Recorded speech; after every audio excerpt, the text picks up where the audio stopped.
In the bustling city of Bangalore, Nora and her close friend Sherry set out on an exciting adventure, but found themselves in the middle of a terrifying and disturbing event that changed their view of the world forever. After an arduous 18-hour overnight bus ride, they were extremely exhausted and in desperate need of rest and nourishment. With cloudy eyes and tired souls, they arrived at the hotel late in the evening. The journey had worn them out, and all they wanted was a hot meal, a warm bed, and a good night's sleep. They didn't yet know that the long-awaited respite would soon turn into a nightmarish ordeal. As they approached the receptionist's desk, they couldn't help but notice the anxious, lingering stares of the two men behind the counter. Those stares sent shivers running down their backs, but they brushed aside their concerns, deeming them mere paranoia brought on by fatigue. In their state of fatigue, they brushed off the discomfort and completed their check-in. As they lay in the dimly lit room enjoying the quiet of the unfamiliar city, a sudden terror came over them. The lights flickered and then went out, plunging the room into pitch blackness. Nora fumbled for the phone to call the front desk, but when she picked it up, there was no dial tone. The phone had been disconnected. Panic gripped the friends. They were alone, isolated in the dark, with an eerie feeling gnawing at the edges of their consciousness. It was at that moment that the doorknob to their room began to turn slowly, as if it had a life of its own. Nora's heart thundered in her chest and she held her breath. Turning on the flashlight on her phone, Nora carefully aimed the beam of light at the door, her hand trembling. What she saw sent shivers down her spine. The door slowly opened, and the shadowy figure of a man appeared on the other side. The silence was pierced by Sherry's startled scream, forcing Nora to act. She jumped up from the bed and pushed the door back into place with all her might. Outside, the man continued to rest against the door, his cold, determined eyes visible through the crack. Nora and Sherry, coming together in a battle of wills, pushed back against the door with equal determination. The struggle seemed to go on for what seemed like an eternity, adrenaline raging in their bodies as they tried to keep the intruder at bay. In a moment of respite, Nora managed to slam the door shut and quickly turned the lock. They stood panting and shivering, their faces illuminated by the eerie blue glow of Nora's phone. The relief was short-lived. However, a few minutes later they heard the disturbing sound again. The man on the other side had a key and was unlocking the door with it. The sound of tumblers being pushed in echoed ominously in the silence of the room. Panic gripped Nora as she realized the full implications of this discovery.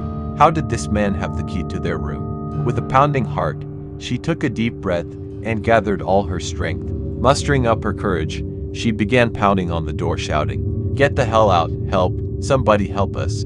There was terror and desperation in her voice, hoping that someone, anyone, would come to their aid. Fearing for their lives, Nora and Sherry managed to call the police, who arrived at the hotel shortly after their frantic call. But to their horror, the police officers were unmoved by their distress. The friends recounted their horrific events, but the response of the police officers was discouragingly lukewarm. The police officers left without conducting a thorough investigation or providing any assistance. Left to themselves, Nora and Sherry continued to huddle in a room equipped with a makeshift barricade to protect the door. The night stretched on, but sleep was only a distant dream. Every creak, every whisper of wind, every flicker of shadows seemed to herald a new threat. With each passing moment they could not stop wondering what horrors lurked in the darkness beyond the door and whether they would survive the night. As the first rays of dawn painted the room in soft shades of gray, Nora and Sherry couldn't help but wonder what had happened that long, terrible night. Who was the man with the key? And why didn't the police take their ordeal seriously? The events of that night will forever remain in their minds as a chilling reminder that danger can lurk in even the most unexpected places and make them forever question the intentions of those around them.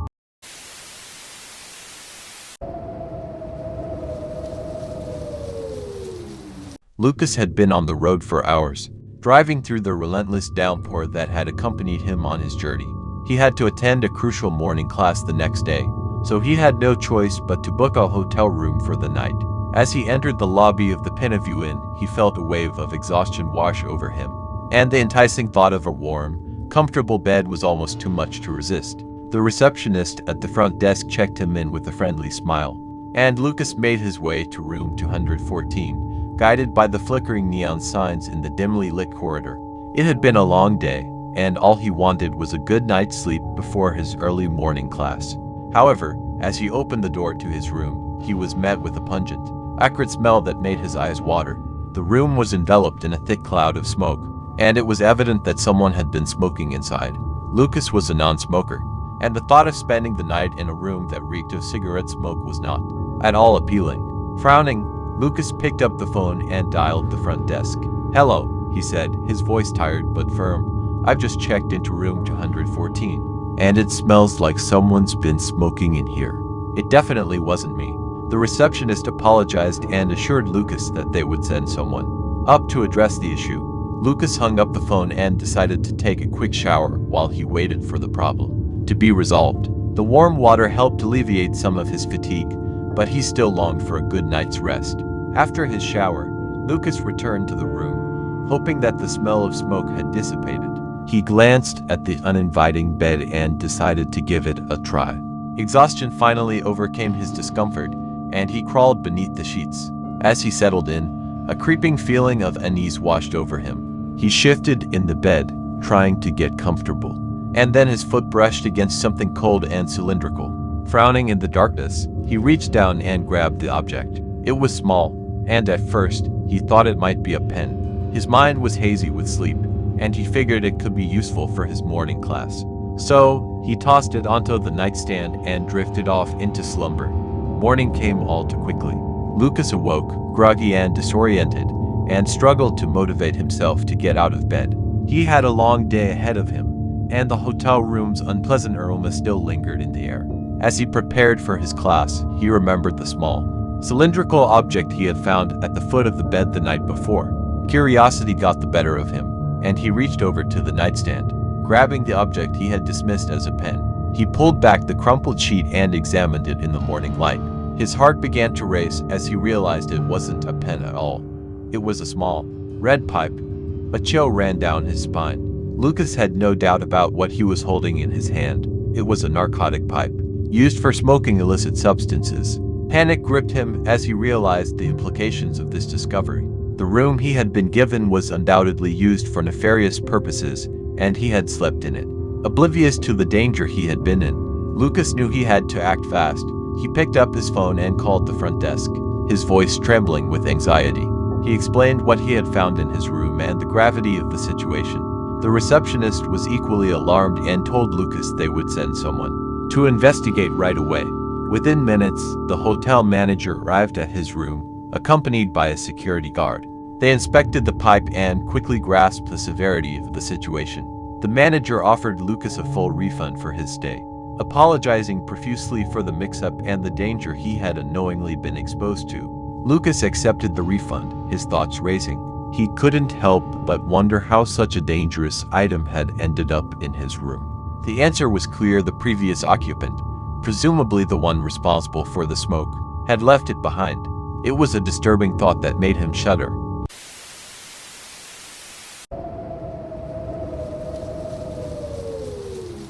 In the heart of Singapore, a bustling city where the splendor of modernity blends seamlessly with cultural heritage, there was a hotel. It was a place that attracted both the wealthy and the adventurous. Located in the heart of one of the city's most dubious neighborhoods, the facade of the hotel was graced with a stately appearance. But as one delved deeper into its interior, the extravagance faded, revealing hints of a troubled past. Nancy, a woman of intrigue and mystery, had taken up residence in this hotel. Her reasons for staying in such an ambiguous place were known only to herself. She had a penchant for the mysterious, a thirst for the unusual, and an amazing ability to stumble upon oddities. One evening, as the sun dipped below the horizon, casting long shadows on the maze of city streets, Nancy wandered into the hotel. The lobby was dimly lit and the atmosphere was heavy with some peculiar aura. Nancy sensed that something was wrong, but couldn't figure out what it was. As she approached the elevator, Nancy noticed a man standing waiting. He looked to be in his early 30s and dressed casually. However, he made no attempt to press the elevator button, which struck Nancy as odd. She brushed off her initial alarm, assuming he was probably preoccupied with his thoughts. Sighing impatiently, Nancy reached out and pressed the button herself. The man barely paid her any attention. She figured, It was probably just another inattentive fellow traveler. The elevator door opened and they stepped inside. Nancy pressed her floor button, but the man made no movement. The elevator began to rise, and Nancy couldn't escape the feeling of paranoia. Years of playing a game called SS-13 had accustomed her to scrutinizing every slightest action of those around her. Various possibilities flashed through her mind, but she was hesitant to jump to conclusions just yet.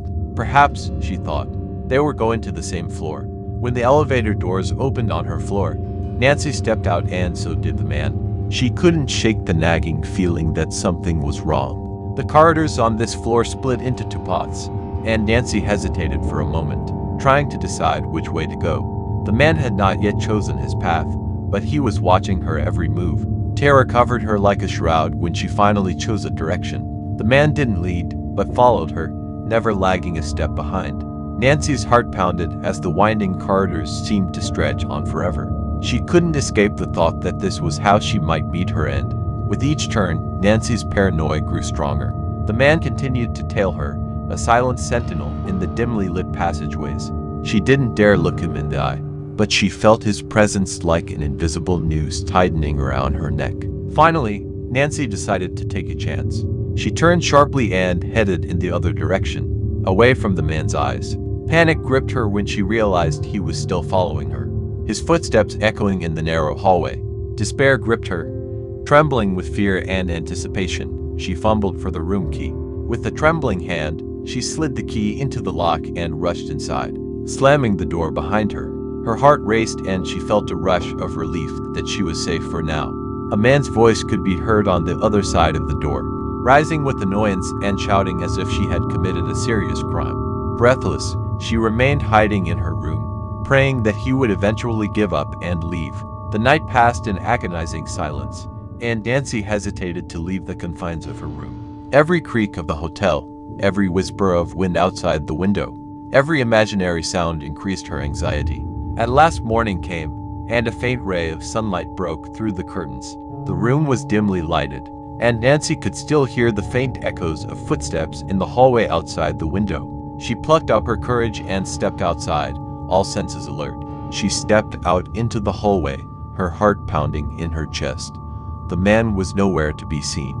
She couldn't help but wonder what his intentions were and what made him pursue her so persistently. Unanswered questions lingered, reminding her of the disturbing events of the previous night.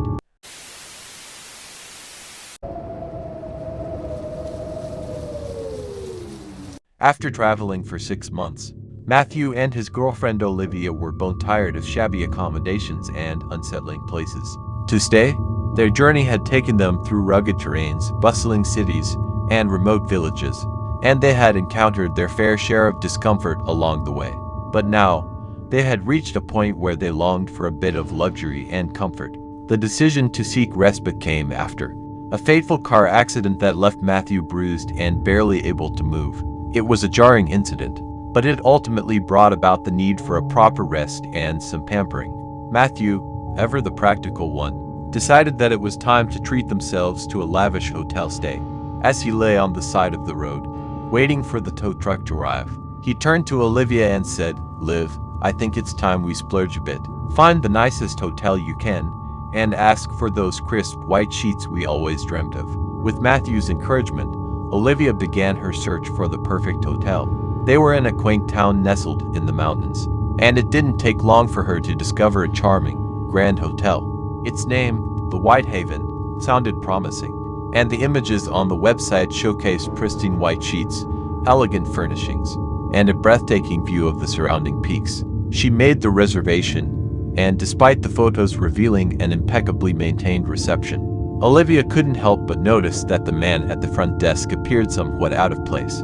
He lay curled up in a sleeping bag near the front desk, snoring lightly.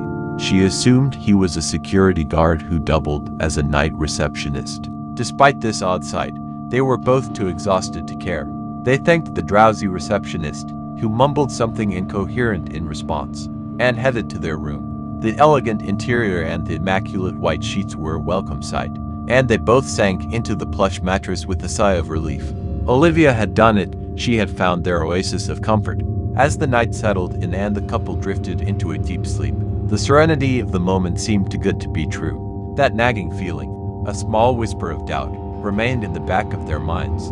A few hours later, Matthew and Olivia awoke abruptly, disturbed by an itching sensation all over their bodies. Both sat up in the dimly lit room, swatting at their skin, trying to understand the source of their discomfort. Panic set in as they realized they were not alone in the bed. The sheets that had looked so pristine upon their arrival now concealed a horrifying secret. Tiny ticks, no bigger than grains of sand, crawled across the white fabric, while bed bugs, swollen with their blood, used a grotesque image of their parasitic feast. Matthew and Olivia leaped from the bed, their skin crawling and minds racing. They could hardly believe their eyes as they stared in disbelief at the one-spear sheets now stained with their own blood. This was no sanctuary, it was a nightmare in the guise of a dream. Frantically, they stripped the bed, throwing the tainted linens and bedding to the floor. The relentless itch and sting of bites intensified with every moment. As they inspected themselves for signs of infestation, panic set in, and they knew they had to escape this ghastly place. As they hurriedly dressed, Olivia picked up her phone, intending to confront the hotel's reception about the gruesome ordeal. She dialed the number but was met with an eerie silence. No dial tone, no reception, nothing. It was as if they were entirely cut off from the outside world.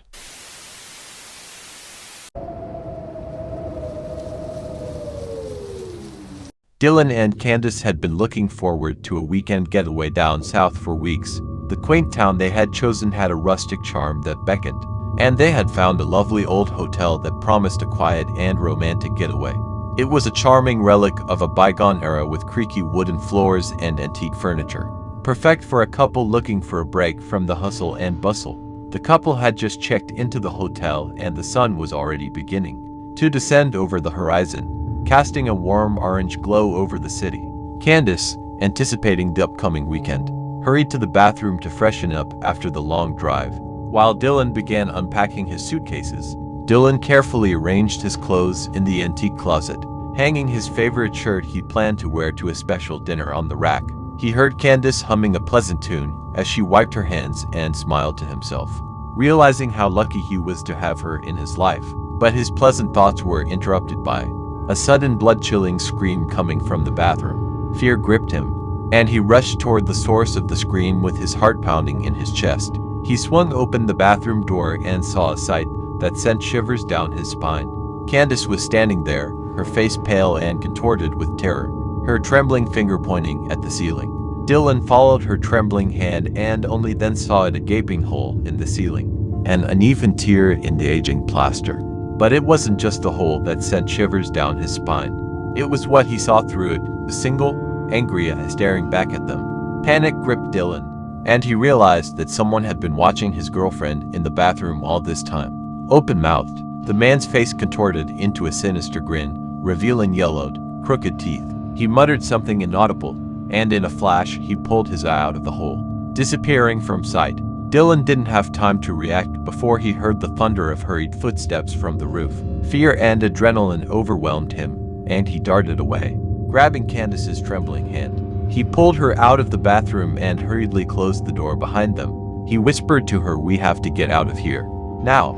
Together they tore toward the door of the room. Dylan fumbled with the lock, but finally managed to open it, and they hurried down the dimly lit hallway. The antique furnishings of the hotel seemed to take on an ominous sound, and their footsteps echoed in the narrow corridor. They reached a flight of stairs and quickly made their way down, the dim emergency lights casting eerie shadows. Their hearts bounded and they realized they had to call for help. Descending to the first floor, Dylan fumbled for his cell phone and dialed 911. He quickly explained the situation to the operator, and the operator assured him that the police would be right there. Shocked, they made their way to the lobby where they encountered the hotel's elderly night clerk, Mr. Beaumont. He was a frail man with gray hair and a kind smile. He looked worriedly at Dylan and Candace, recounting what had happened in their room. "I've never heard of anything like that happening here," he said, and his voice shook. "We have a small, quiet town. I'll lock up the hotel and wait for the police with you." Finally, the police arrived, led by a stern-looking officer named Detective Simmons.